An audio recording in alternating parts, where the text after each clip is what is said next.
Bersama dengan Madini Haji Ahmad. Assalamualaikum Madini.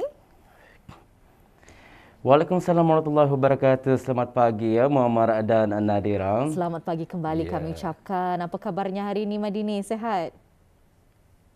Alhamdulillah saya dan juga rakan setugas dalam keadaan sihat ya. Alhamdulillah, nampaknya bertenaga sekali. Madini, ketika ini kan musim hujan. Jadi memang di dalam perancangan kami sudah akan bertanya, di Blayut adakah Indah aktiviti-aktiviti yang dapat dilakukan ketika musim hujan ini? Mungkin dapat dikongsikan. Ya. Kebelakangan ini ya di daerah Blayut juga mengalami hujan turun sekali-sekala ya di kawasan-kawasan di Blayut ya. Namun ada beberapa tempat sebenarnya sekitar ataupun ahli keluarga ingin mengunjungi walaupun sewaktu hujan, iaitu di kawasan OGDC ataupun Syria Energy Lab. Kerana tempat ini adalah kawasan tertutup. Ia dibukakan setiap hari kecuali hari Isnin dan Jumaat, dan dibukakan dari jam 8.30 pagi sehingga 5.30. Jadi ingin saya kongsikan ya pengalaman saya di OGDC ataupun Syria Energy Lab ini ya. Ianya seperti melawat sambil belajar dan beberapa aktiviti yang kita boleh lakukan, di antaranya seperti menaiki simulator helikopter ya. Walaupun kita berangan-angan saja untuk menjadi seorang pilot, jadi di sana tadi boleh mencuba macam mana rasanya memandu helikopter. Dan ada beberapa juga ya seperti mengenali planet-planet yang ada di angkasa.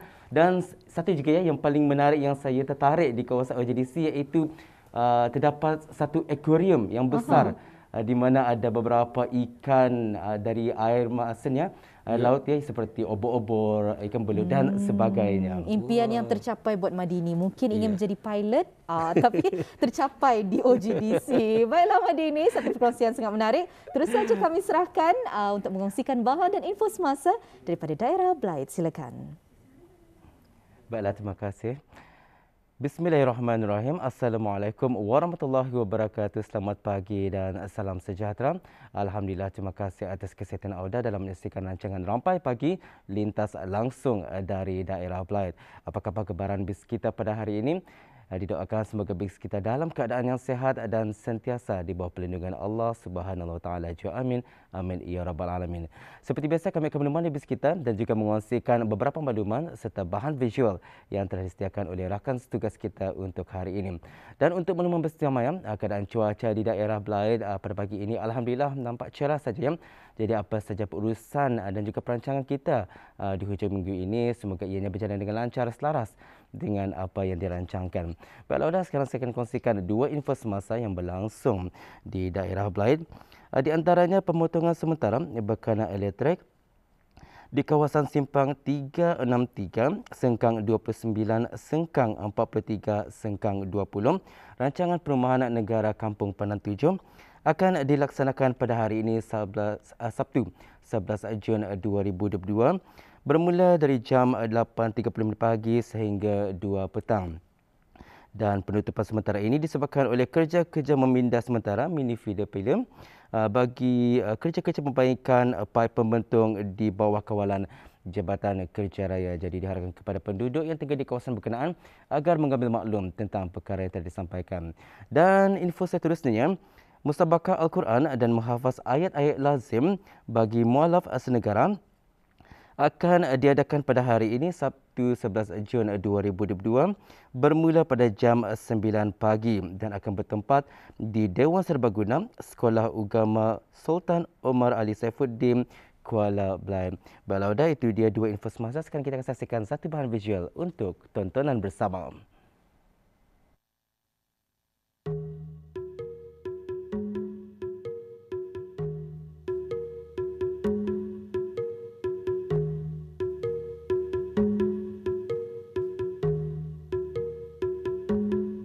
Dia metan, mau terkitahan, dia suka. Jadi kita Blayut lah, pelanyo waris-waris ide Blayut.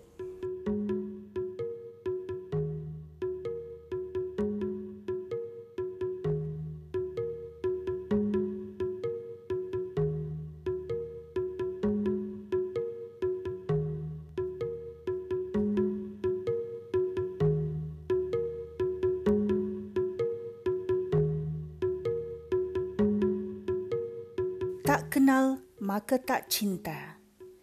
Begitulah istilahnya bagi mengenali satu-satunya puak di daerah ini yang membawa nama daerah, iaitu Puak Belait. Puak Belait merupakan salah satu daripada 7 puak jati Brunei menurut Perlembagaan Negeri Brunei 1959. Dikenali dengan nama Puak Belait kerana penempatan mereka tertumpu di Sungai Belait seperti Kampung Kuala Balai, Kampung Mumung dan Kampung Rampayo. Zaman Ayau Sangka Kalam telah melahirkan pahlawan-pahlawan bangsa yang terbilang untuk mempertahankan bumi Darussalam dari dijajah oleh tentera-tentera Ayau musuh. Di daerah Belait adalah garisan depan negara yang dipertahankan oleh Puak Melayu Belait berkubu di Kuala Balai sebagai benteng awal.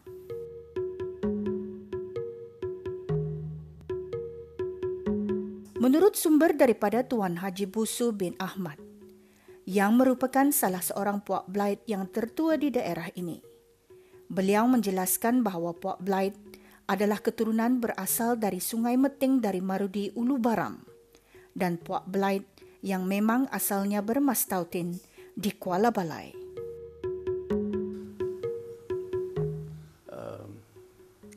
Menurut sejarah awal, bahawa masyarakat Puak Belait ini berasal dari negeri Sarawak.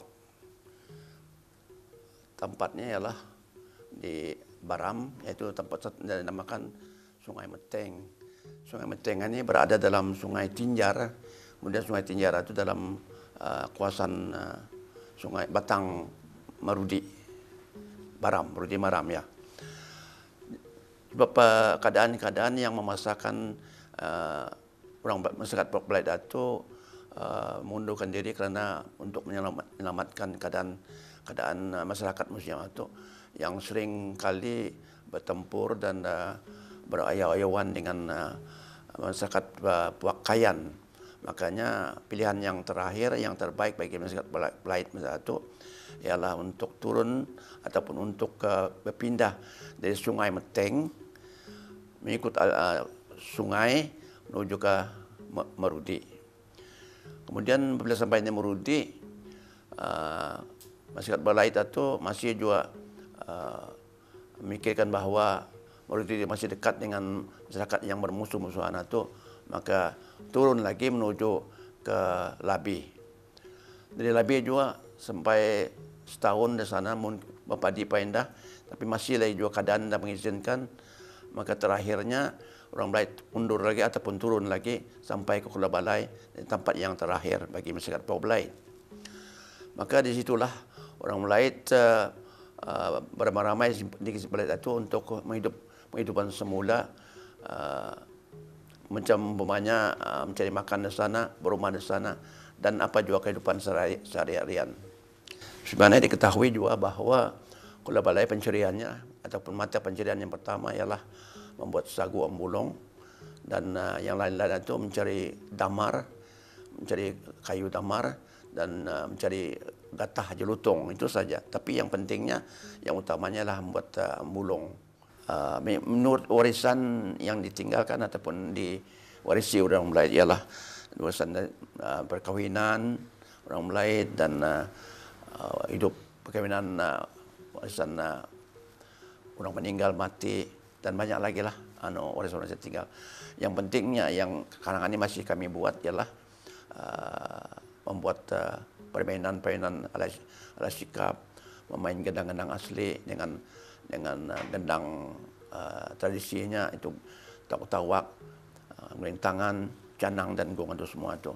Bukan kenapa orang Belait itu masih lagi pandai kerana masih lagi mengingatkan permainan-permainan itu, kerana kebetulan juga secara langsung kami mewarisi alat perkakas gendang lama ataupun umpamanya gelintangan, canang, gong dan semuanya. Maka itulah ia masih lagi dimainkan penasa ini. Yang kami sekarang ini masih ingat ialah tarian ala sikap. Dan tarian ala sikap ini ialah satu tarian yang pada masa dulu dimain sewaktu salah seorang dari orang Puak Belait itu, orang tua-tua, orang anak-anak adalah meninggal, maka ia akan dimainkan selama 3 malam. Mengapa dia main? Karena orang Belait itu 3 malam itu mayatnya masih di rumah, tidak boleh ditinggalkan tidur. Sekurang-kurangnya ada 1-2 yang masih bangun untuk menjaga mayat itu. Di situlah orang lama memikirkan bahwa sekiranya kalau semua tidur, mungkin satu perkara yang berlaku di rumah itu. Maka dia ambil keputusan bahwa mesti harus membuat satu permainan yang menggunakan alat sikap. Dan apabila orang itu hampir-hampir mengantuk, maka dia main alat sikap itu dengan bunyi gendangnya, dengan tarian-tariannya. Maka semua orang dalam rumah itu bangun. Bangun, kemudian cerita akhirnya, maka pukul 1, pukul 2 itu mengantuk, main lagi. Itu telah sejarahnya mengikut sejarah lama itu sampai 3 malam yang bermain sana. Mengapa saya mengatakan bahwa harus dikatakan bahasa Belait itu karena bahasa menanggalan bangsa. Maka itu saya bercakap di sini untuk mengatakan bahwa nemetan maka naon dia suka, tidak kenal maka tidak cinta. Nah, sebab itu saya khusus menunjukkan kepada masyarakat Puak Belait, kekalkanlah atau cobalah kekalkan bahasa Belait itu karena kita ini orang Belait, sesatunya Puak di Belait ini, di Brunei ini yang punya bahasa yang berlainan sedikit dari bahasa lain. Dan tidak masalah karena untuk mengkalah itu terpulang pada diri sendiri sama ada kita mau atau tidak. Kalau kita mau bangsa kita ini kekal ataupun dikenal oleh masyarakat lain, kita harus berpegang kepada konsep berbahasa sendiri itu. Secara keseluruhannya, Puak Belait ini banyak menyimpan nostalgia sejarah warisan budaya dan cerita perjuangan bangsa dari nenek moyang mereka, yang mana pada zaman ini tidak semuanya tahu akan susur galur kisah sejarah perjalanan hidup leluhur mereka, melainkan melalui ristaan dan mewarisinya.